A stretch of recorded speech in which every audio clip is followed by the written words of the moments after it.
नमस्कार दोस्तों, Shri Ram technical classes के YouTube channel SR tech live में आप लोगों का स्वागत है। कैसे हैं सभी? मैं विनोद निमरौट आप लोगों के सामने वापस इलेक्ट्रॉनिक्स का कुछ पार्ट्स लेकर हाजिर हुआ हूं। आज हम लोग जो क्लास में पढ़ने वाले हैं वो टॉपिक पढ़ने वाले हैं रेक्टिफायर। क्या पढ़ने वाले हैं दोस्तों? रेक्टिफायर। सबसे पहले बात करते हैं रेक्टिफायर होता क्या है। जैसे ही नाम से पता लग रहा है, रेक्टिफायर अर्थात रेक्टिफिकेशन का कार्य करता है। दिष्टिकरण, हिंदी में बोलते हैं दिष्टकारी। क्या बोलते हैं इसे दोस्तों? रेक्टिफायर को क्या बोला जाता है? दिष्टकारी। मतलब कहने का मतलब ये एसी को डीसी में कन्वर्ट करने का कार्य करता है। अर्थात आप कह सकते हैं हमारी जो करंट की वैल्यू है, जो अल्टरनेट करंट होती है, उसे डीसी करंट अर्थात डायरेक्ट करंट में परिवर्तित करने का कार्य करता है हमारा क्या? रेक्टिफायर।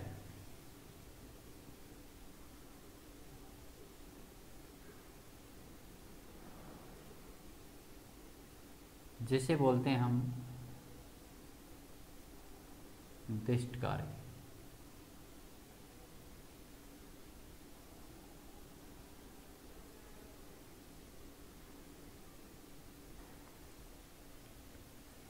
रेक्टिफायर्स की अगर बात करें, दिष्टकारी की अगर बात की जाए तो दिष्टकारी क्या होता है? दिष्टकारी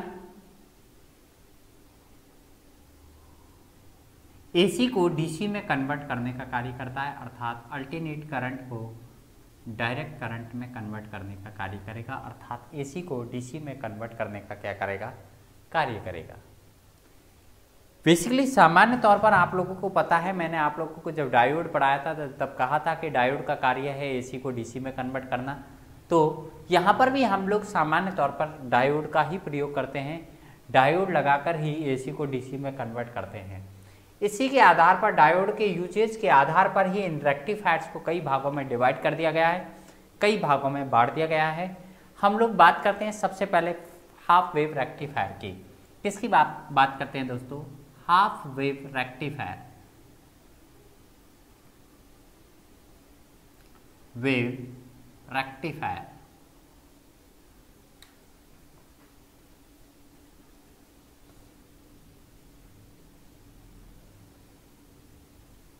जिसे हिंदी में बोला जाता है दोस्तों अर्ध तरंग दिष्ट।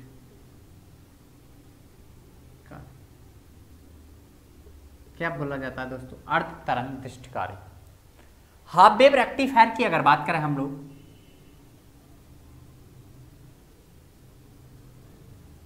तो इसमें एक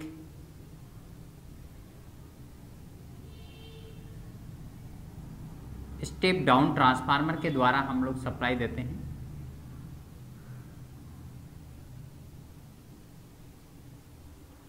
यहां पर जो हम लोगों ने सप्लाई दी वो कैसी होती है? अल्टरनेट अर्थात प्रत्यावर्ती धारा रहती है। कैसी रहती है दोस्तों? प्रत्यावर्ती धारा। लेकिन हम लोगों ने यहाँ पर क्या लगाया? एक रेक्टिफ डायोड लगाकर इसे डीसी में कन्वर्ट करने का कार्य किया। हम लोगों ने यहाँ पर लोड लगाया। हम लोगों को क्या देख रहे हैं यहाँ पर? यहाँ पर हम देख रहे हैं कि जो डायोड लगाया है वो डायोड हमें क्या करेगा? आउटपुट प्रदान करेगा। वो आउटपुट कैसी होगी उसके बारे में अगर बात करें हम लोग, तो वो आउटपुट, ध्यान रखना, हमेशा पॉजिटिव वेव ही प्राप्त होगी। इसकी जो नेगेटिव वेव है, इनपुट की जो नेगेटिव वेव है, वो क्या हो जाएगी? हमें आउटपुट के अंदर प्राप्त नहीं होगी। और हमें जो आउटपुट मिलेगा वो इस तरह का मिलेगा, आउटपुट रिपल। इस तरह की हमें आउटपुट मिलेगी। अर्थात प्योर डीसी प्राप्त नहीं होती है। इससे क्या होता है? प्योर डीसी प्राप्त नहीं होती है। जो आउटपुट मिलने वाला है वो इसी प्रकार का बनेगा, जिसकी नेगेटिव वेव जो रहती है वो हमें नहीं प्राप्त होती है। ये जो नेगेटिव वेव है वो हम लोगों को नहीं मिलेगी। ध्यान रखना, डीसी होती है लेकिन प्योर डीसी नहीं होती। कैसी डीसी रहती है? पल्सेटिंग डीसी रहती है, रिपल डीसी रहती है, पल्सेटिंग डीसी रहती है, या आप कह सकते हैं कि इसमें जो डीसी मिलेगी प्योर डीसी नहीं मिलेगी। अर्थात आप किस तरह से हम लोगों को आउटपुट मिला इसमें उस चीज को समझने का प्रयास कीजिएगा। जैसे कि इनपुट वेव है हमारी ये, जिसमें हम लोगों को इनपुट प्राप्त हुआ,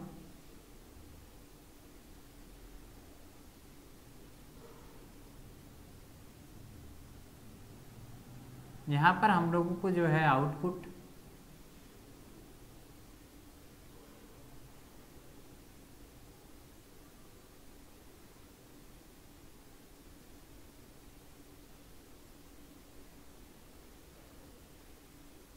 प्राप्त होगा।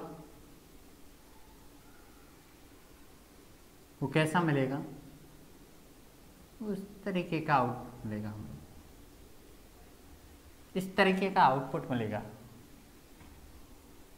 आउटपुट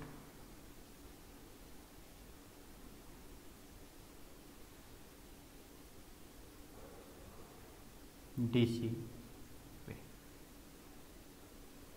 कहने का मतलब शुद्ध डीसी नहीं मिलेगी, पल्सेटिंग डीसी मिलेगी इसके अंदर। ध्यान रखना इस चीज़ का। अगर हमें शुद्ध डीसी प्राप्त करनी होती है तो हम लोग फिल्टर्स का यूज करते हैं। किसका यूज करते हैं? फिल्टर का यूज करते हैं। वो फिल्टर जो होते हैं वो कई प्रकार के फिल्टर होते हैं। पाई फिल्टर है, टी फिल्टर है, जिसके रूप में चौक का या कॉइल का प्रयोग करते हैं हम लोग। किसका प्रयोग करते हैं दोस्तों? चौक का या कॉइल का प्रयोग किया जाता है फिल्टर्स के रूप में। तो ध्यान रखना, हम लोग आपसे पूछ लिया जाए कि डीसी जो प्राप्त होती है हम लोगों का रेक्टिफायर से, उसे शुद्ध डीसी में कन्वर्ट करने के लिए किसका प्रयोग करते हैं? हम फिल्टर्स का प्रयोग करते हैं। ध्यान रखना, फिल्टर हमारे चौक फिल्टर, पाई फिल्टर, या हमारा इंडक्टर फिल्टर, या फिर आप कह सकते हैं टी फिल्टर, कई प्रकार के फिल्टर रहते हैं। हाई पास फिल्टर या लो पास फिल्टर, दो भागों में इनको डिवाइड करते हैं, हाई पास फिल्टर या लो पास फिल्टर, जिनके बारे में हम लोग अलग से डिस्कस कर लेंगे कि फिल्टर्स कितने प्रकार के होते हैं। अभी हम लोगों ने देखा कि इस तरह से अर्ध तरंग दृष्टिकारी हमारा एसी को डीसी में कन्वर्ट करने का कार्य करता है। ये क्या है? हमारा स्टेप डाउन ट्रांसफार्मर। क्या है? Step down transformer. यहाँ पर स्टेप डाउन ट्रांसफार्मर के द्वारा हम जो गिवन सप्लाई होती है उसको स्टेप डाउन करके लो वोल्टेज देके हम लोग यहाँ पर किसको? डायोड को प्रदान करते हैं, और डायोड उसे डीसी में कन्वर्ट करके हमारा output wave, output DC wave, output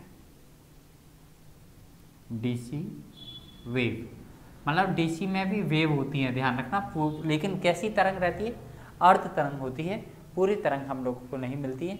अब अगर बात करें हम लोग इसकी एफिशिएंसी की, अगर बात करते हैं, दक्षता की बात करते हैं, तो ध्यान रखना दोस्तों, इसकी जो एफिशिएंसी होती है वो हमेशा ध्यान रखना हमारे फुल वेव रेक्टिफायर से हाफ रहती है। आप ये कह सकते हैं कि इसकी एफिशिएंसी जो होगी दोस्तों वो हमेशा ध्यान रखो, फुल वेव रेक्टिफायर की कितनी होगी? 50% ही होगी इसकी एफिशिएंसी। हमेशा ध्यान रखना इस चीज़ को। दक्षता हमेशा 50% रहती है फुल वेव रेक्टिफायर की। कितनी रहती है दोस्तों? 40.6%। इसकी एफिशिएंसी यानी दक्षता की बात की जाए तो वो रहेगी 40.6%। आपसे पूछ लिया जाए कि हाफ वेव रेक्टिफायर की एफिशिएंसी कितनी होती है? 40.6%। और इसके अंदर रिपल की वैल्यू रहेगी, वो कितनी रहेगी दोस्तों? रिपल की वैल्यू जो रहेगी वो कितनी रहेगी? इसमें ध्यान रखना, अगर मान के चलो 50 हर्ट्ज की हम लोगों ने यहाँ पर फ्रिक्वेंसी दी है, तो यहाँ पर 50 ही रिपल बनेगा। कितना बनेगा? 50 हर्ट्ज ही क्या बनेगा? रिपल बनेगा, या 50 ही रिपल हम लोगों को प्राप्त होगा। अर्थात गिवन सप्लाई के बराबर ही रिपल होता है, गिवन सप्लाई की फ्रिक्वेंसी के बराबर ही इसके अंदर क्या होता है? रिपल होता है। अर्थात यहाँ पर जो वेव, आधी वेव जो बनती है वो कितनी बनती है? 50 हाफ वेव बनती हैं। कितनी? 50 हाफ वेव। अगर 100 हर्ट्ज की देते तो 100 हर्ट्ज ही यहाँ पर हम लोगों को मिलता। ध्यान रखना, ये हमारा क्या होता है? इसकी एक होता है रिपल फैक्टर। रिपल फैक्टर क्या होता है? रिपल फैक्टर की अगर बात करें, रिपल फैक्टर इसका कितना होता है दोस्तों? रिपल फैक्टर होता है, थोड़ा ज़्यादा होता है, 1.21। कितना होता है दोस्तों? इसका 1.21 रिपल फैक्टर होता है। कितना होता है?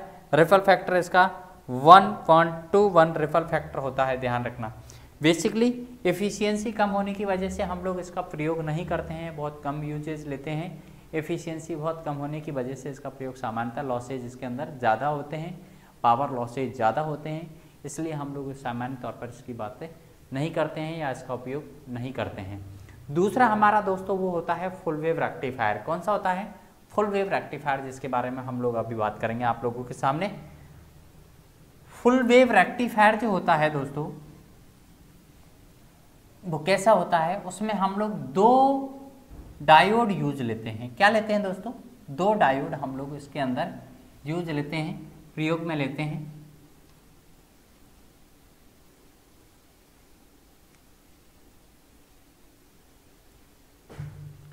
फुल वेव रेक्टिफायर की अगर बात की जाए, फुल वेव रेक्टिफायर की अगर प्रयोग बात करें हम लोग, तो फुल वेव रेक्टिफायर को हिंदी में बोलते हैं पूर्ण तरंग दिष्टकारी। क्या होता है फुल वेव रेक्टिफायर में? जिस तरह से हमने इसके अंदर सप्लाई दी थी हाफ वेव में, ऐसी तरह से एक ट्रांसफार्मर के द्वारा हम लोग सप्लाई देते हैं। वो भी ट्रांसफार्मर कैसा होता है? स्टेप डाउन ट्रांसफार्मर होता है। कैसा होता है दोस्तों? स्टेप डाउन ट्रांसफार्मर होता है इस तरीके से।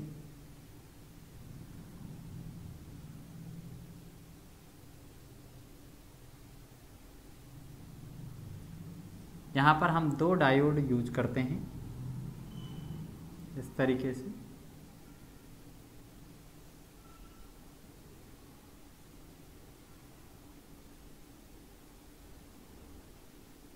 और ट्रांसफार्मर की जो सेकेंडरी वाइंडिंग होती है उसको बीच में से टेप्ड किया हुआ होता है।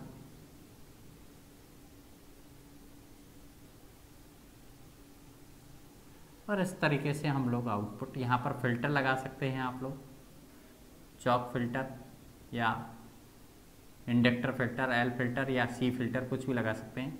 और यहाँ पर जो हम लोगों को आउटपुट प्राप्त होगा, इस लोड पर जो आउटपुट प्राप्त होगा,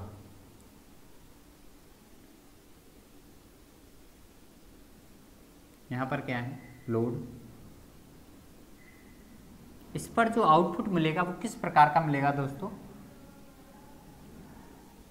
जैसे कि आपने यहाँ पर इनपुट वेव जो दी है वो ऐसी दी है,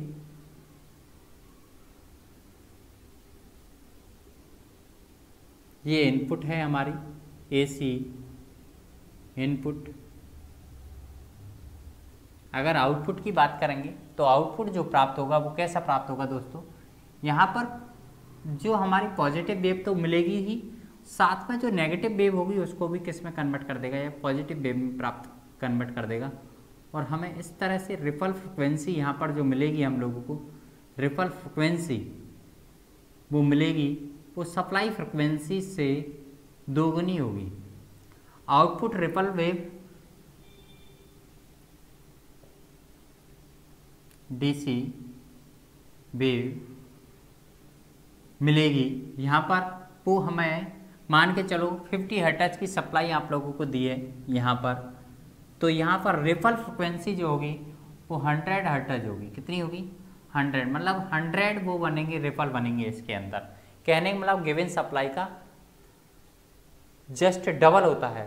मान के चलो या 25 की, तो वहाँ पर 50 आप लोगों को रिपल मिलेंगे। कहने मतलब इसका नेगेटिव वेव जो होता है वो भी पॉजिटिव में कन्वर्ट हो जाता है।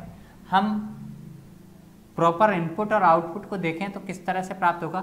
मान के चलो ये इनपुट वेव है हमारी, जो हमने इस तरीके से यहाँ से इनपुट वेव, ये हमारी बात करते हैं आउटपुट की। तो आउटपुट हम लोगों को कैसे प्राप्त होगा? देखो,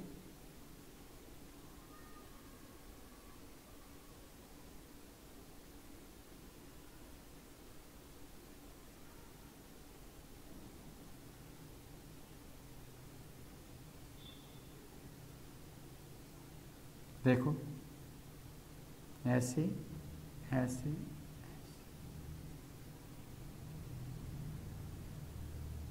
ऐसे आउटपुट मिलेगा। ये हमारा इनपुट एसी वेव, ये क्या है? आउटपुट डीसी वेव,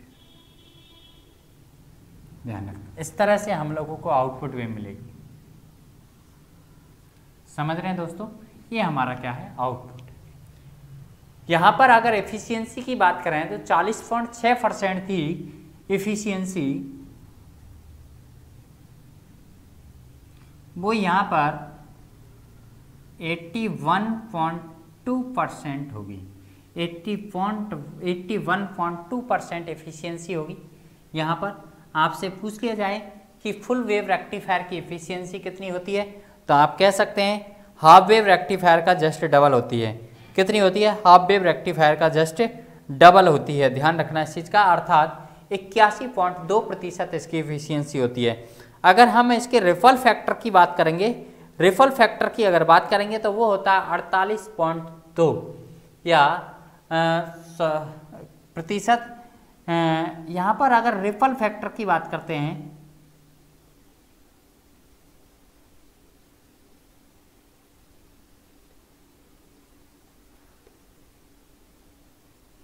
फैक्टर की अगर बात करते हैं तो वो होता है 0.482 या आप कह सकते हैं 48.2%। कितना होता है, 48.2% भी कह सकते हो उस चीज़ को।